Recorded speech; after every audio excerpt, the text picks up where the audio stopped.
Hi everyone, and welcome to Horror Spectator. If you're new here, consider subscribing.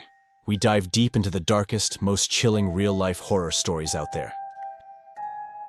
And if you're a returning viewer, I'm so glad to have you back, friend. Before we jump in, I just want to say a huge thank you for all your messages. During the most stressful moments, it's your support that really keeps this channel going. Now that we're back, in this video we're heading deep into our favorite mountains to explore 3 disturbing stories that happened inside remote cabins. We all know isolation can play tricks on your mind, but when the things you're experiencing are real, and you know it's not just your imagination, that's when it becomes truly terrifying. As always, thank you so much for being here and for keeping this channel alive. Your support means more than you could ever imagine. Now, dim the lights, get comfortable, and let's head back into the mountains. And remember, viewer discretion is advised.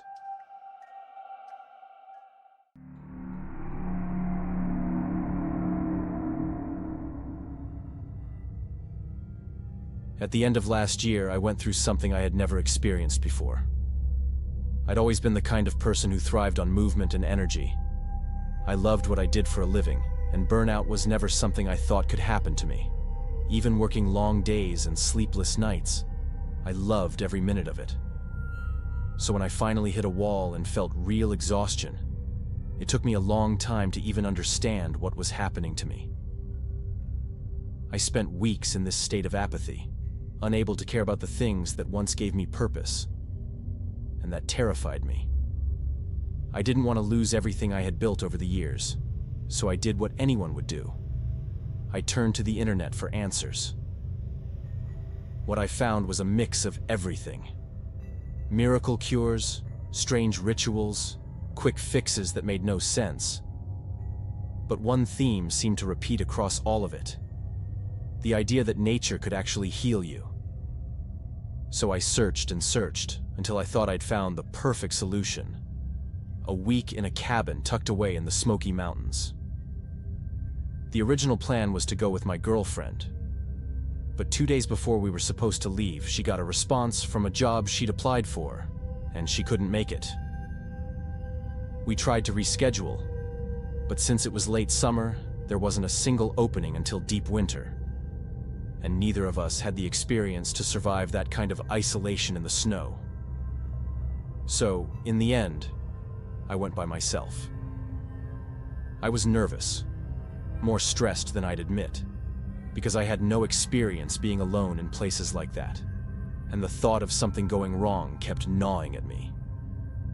I told myself I'd probably scare myself half to death, see shadows where there were none. Let every creak of the woods send me into a panic. The perfect city guy who thinks he can handle the wilderness. On the drive up, I even laughed at the idea of how terrified I'd probably be at night. But I went anyway, determined to get better, determined to push through. When I got to the cabin, I was pleasantly surprised. It was cozy, well kept, and it seemed to have a decent security setup. For the first time, I thought maybe this wouldn't be the nightmare I had been bracing for. The first 3 days were incredible. I hiked trails, wandered near the cabin, and to my surprise, I fell in love with the silence, with the isolation, and I found in myself a courage I didn't think I had. It wasn't until the night of the 3rd day that I realized something was deeply wrong. I was in the bathroom brushing my teeth when I heard it. The faintest sound, almost impossible to catch, but I knew I had heard it. It was mechanical, a soft click and whir, the sound of a camera lens adjusting. I froze. That sound was too specific to be my imagination. I looked around, paranoia setting in. The weight of being watched pressing down on me. There was a small window in the bathroom, and at first I thought the sound had come from outside. But when I tried to look out, all I could see was the black wall of the forest. Still, I convinced myself there was someone out there. My chest tightened as I rushed through the cabin, slamming windows shut, double-checking the locks on every door, and grabbing the gun I had brought with me.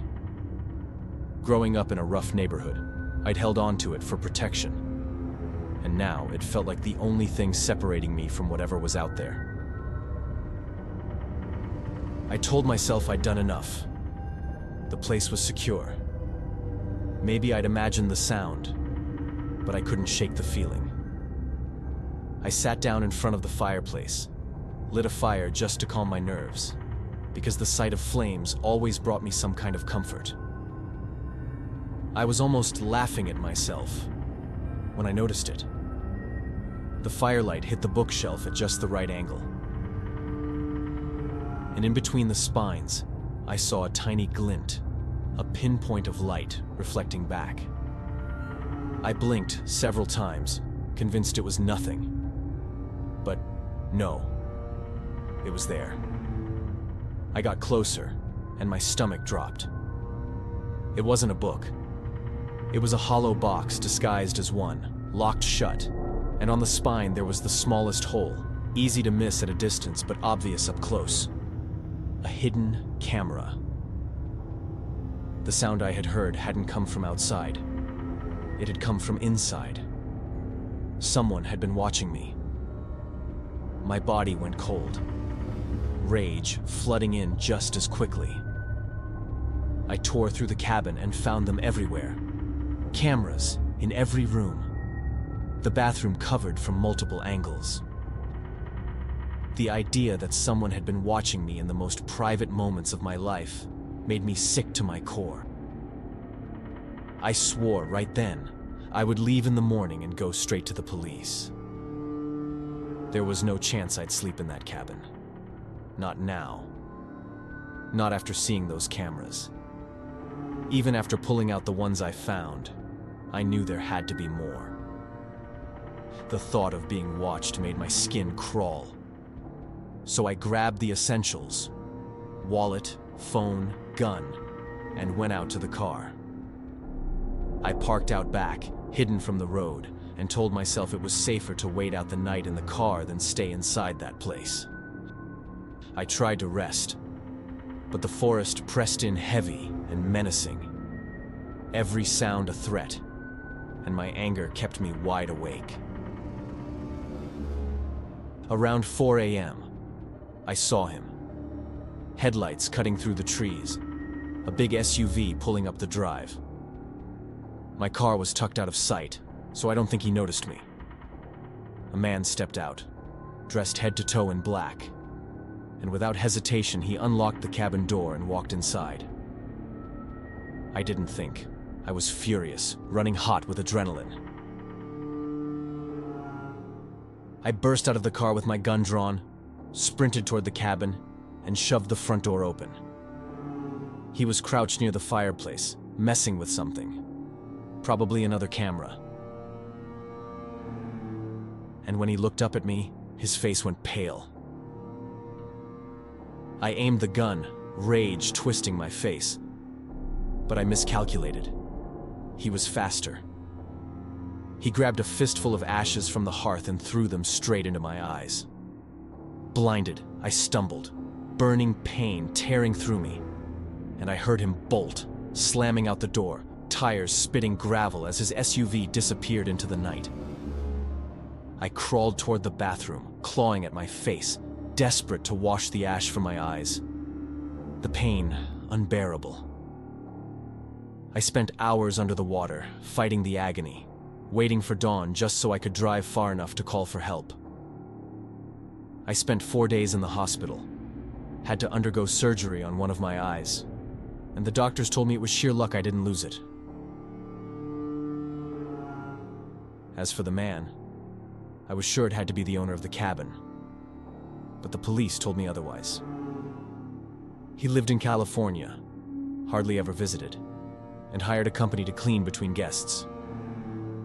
They showed me photos of every employee, every person with access to the cabin. But the man I saw that night wasn't among them. It's been a year since then, and I still don't have answers.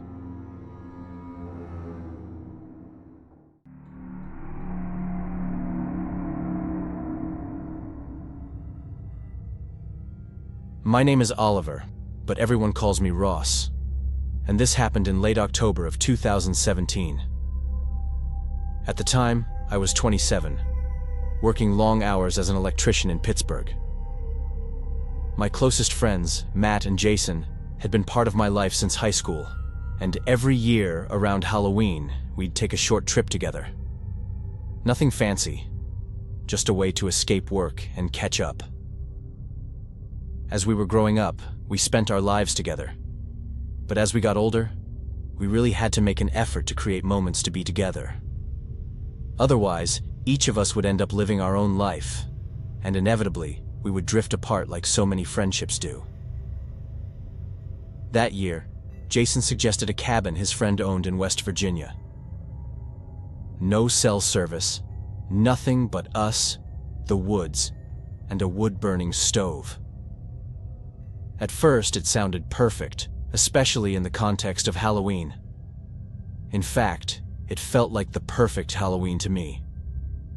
I'd always loved scary stories, always loved horror settings, but I hated the consumerism around Halloween. I hated the crowds in the streets and the frenzy it created. It felt completely removed from the origins of the tradition. Spending Halloween at the cabin, far from the doorbells ringing and the hysterical people, seemed perfect to me. The drive was about 4 hours, and by the time we wound through the last dirt road, daylight was already fading. The cabin was simple, but cozy. 1 floor, 2 small bedrooms, and a big common area with a fireplace. The porch looked straight into the forest, so dense it felt like a wall. I remember thinking how quiet it was. Too quiet compared to what I was used to. Jason joked that if we screamed, nobody would ever hear us. We laughed at the time, but that thought clearly stuck with me. That night, I had one of the most vivid dreams I've ever had. I was in the middle of the forest being chased. Both of my friends were dead, and I was just running to save myself. No matter how much I screamed, nobody came to help me, and I woke up drenched in sweat with the feeling that I had been caught and was about to die. I had to get out of bed and go to the bathroom to splash some water on my face. Then I checked that both of them were in their beds, sleeping peacefully, and decided to open the front door and sit on the porch, staring at the trees.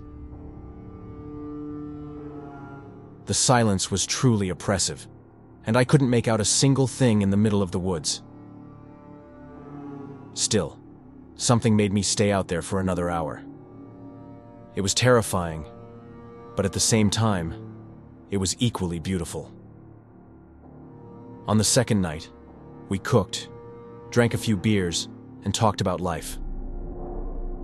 It was one of those nights where the silence outside seemed peaceful, almost comforting. I slept better than I had in weeks. But the third night was different. Around 11 p.m., after a long hike and another heavy meal, we were sitting by the fireplace when we heard movement outside.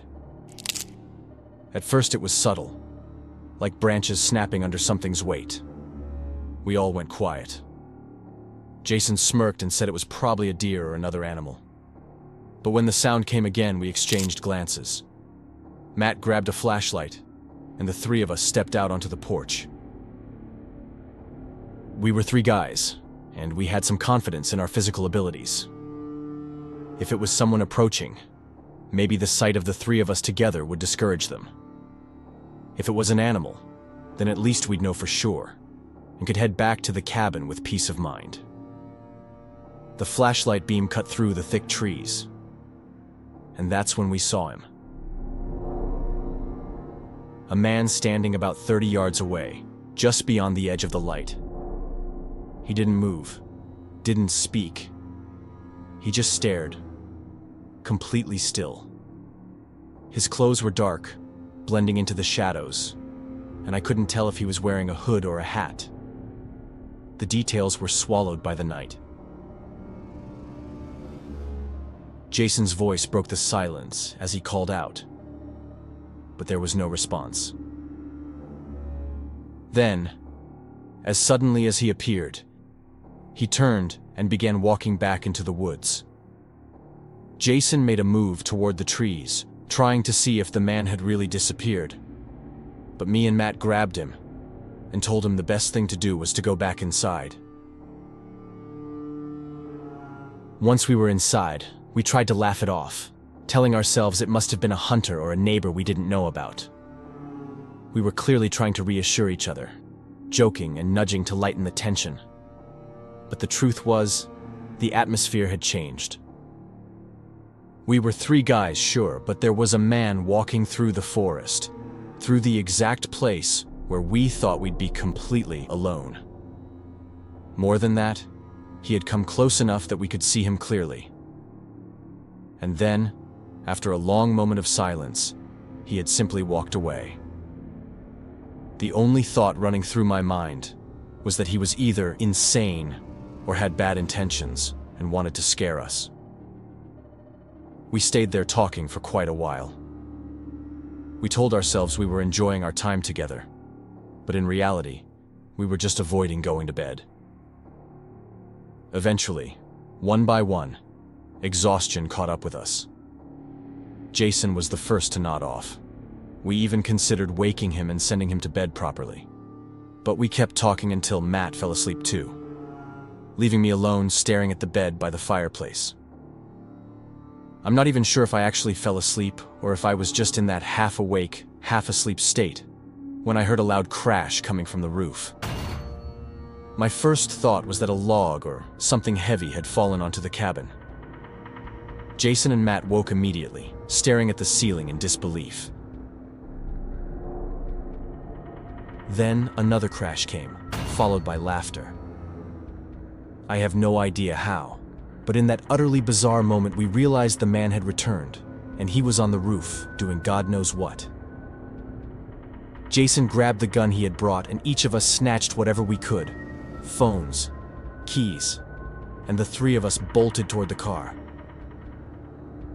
As soon as I climbed in, I saw the shadow of the man rise and stand upright on the cabin roof, staring in our direction. Then, with an agility I had never seen before, he jumped to the ground and sprinted toward the car. Luckily, Matt was driving. If it had been me, I'm certain I would have panicked and hit him. Matt swerved the car around, heading back down the dirt trail toward the main road. We were still in shock when Jason asked if we had seen what the man was holding. I had caught a glimpse of something, a stick with something at the end, but I couldn't make it out clearly. Jason said it was an axe. As soon as we had cell signal, we called the police and explained what had happened, then called Jason's friend. The police found a hole in that cabin's roof, though it didn't match the usual profile of someone trying to break in. If this guy really wanted to hurt someone, why not just smash a window? It would have been far easier. To this day, we have no idea what he wanted, only that it was nothing good.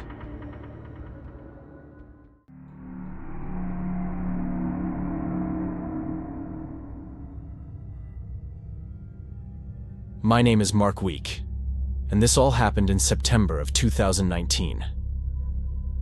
3 years earlier, I had inherited a cabin that sits right in the heart of the Appalachian Mountains, only about 2 hours away from my home in the city. The cabin had been left to me when my uncle died. He was a hunter, and the kind of man who carried a bad reputation everywhere he went. People described him as short-tempered, mean, sometimes even violent. My own father, his brother, would often say he was a cruel man, and because of that, they barely spoke. I can only assume the reason the cabin fell to me was because there was no one else to leave it to. Hunting was something I always despised, so I had no intention of continuing whatever traditions my uncle kept alive in that place. For 2 years, I toyed with the idea of renovating it and renting it out. But each time I went up there to patch a roof leak or fix a rotting window frame, I found myself drawn in by the silence of the mountains. It was strange, unnatural even, for me to feel that way. I had always lived in the city, convinced I thrived on its constant noise and pace. Yet every trip to the cabin left me reluctant to return. The stillness, the distance from people, felt like a blessing I didn't know I needed. That September, the pressure of the city became unbearable. Deadlines stacked on the top of each other, traffic grinding my nerves, the endless churn of people around me. I felt claustrophobic in a way I never had before. So I didn't hesitate. I packed a bag, drove out of town, and set my sights on spending a few days at the cabin. The drive from the nearest paved road took nearly 50 minutes down narrow dirt trails. And since I had left the house later than planned, by the time I arrived at the cabin, the sun was already sinking behind the ridgelines. The cabin was nothing fancy. Just one floor, a loft above the kitchen, and a wraparound porch that looked down into a dense stretch of trees. The silence out there was so thick, I remember thinking that it was exactly what I loved. But for the first time, that silence felt heavy. Strange. I had never felt that before, and I told myself that the stress was finally starting to get to me. I needed to fall into the rhythm of the forest. The first night was uneventful. I made a fire in the stove, read a little, and fell asleep to the sound of wind pushing through the trees. It had always been a sound that gave me peace of mind. It wasn't until the second night that I started to notice that something had truly changed in the air. I had been sitting on the porch around dusk when I caught sight of something moving between the trees downhill from the cabin. At first, I thought it was just the light hitting a birch trunk. But the longer I watched, the more I realized it was shifting places. Each time I glanced away and back, it seemed closer. I felt a genuine chill rise inside me, and I decided that whatever it was, I could observe it from inside the cabin. As I stepped in, I told myself it was just my eyes playing tricks on me. But when I locked the door and peeked through the window, I couldn't shake the unease. I don't know how long I stood there staring into the trees, but it was long enough for the sky to turn completely black. So dark that the only thing I could see clearly in the glass was my own reflection. I was never the kind of person to trust instincts, let alone follow them. But for the first time in my life, I felt something raw and terrifying that I couldn't justify.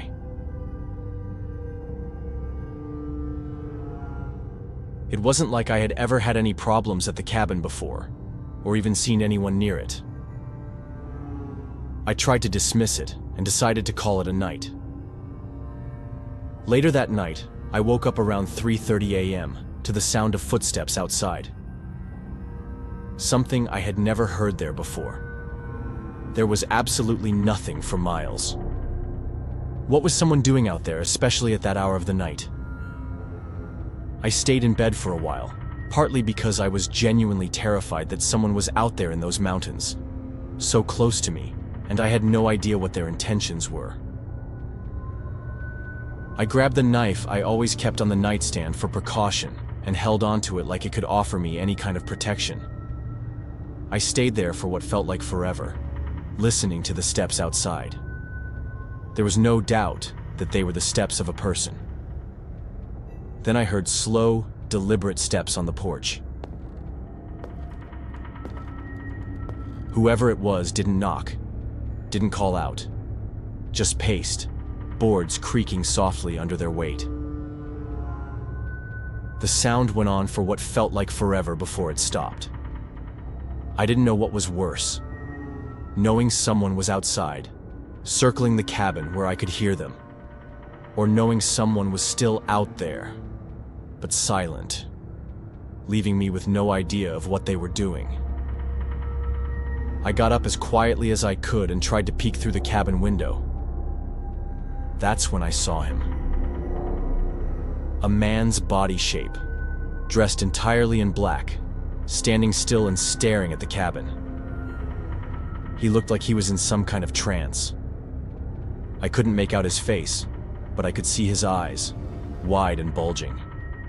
Then he locked eyes with me, and I swear I almost collapsed. It was the single most terrifying moment of my life.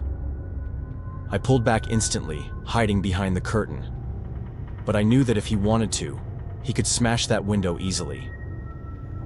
I heard him step closer to the glass, and I saw his shadow grow across it. I was clutching the knife against my chest, knowing it was the only thing I had if he came inside. The man stayed there, just on the other side of the window, completely still until about 6:30 in the morning. Then, without warning, he simply turned and disappeared into the woods. I packed up everything I had and bolted for the car the moment daylight broke. To this day, I don't know what that man wanted, or what he was doing there. I genuinely think he was under the influence of something, but I can't be sure. All I know is that I won't be going back to that cabin anytime soon. It was a bizarre experience, and one I never want to repeat.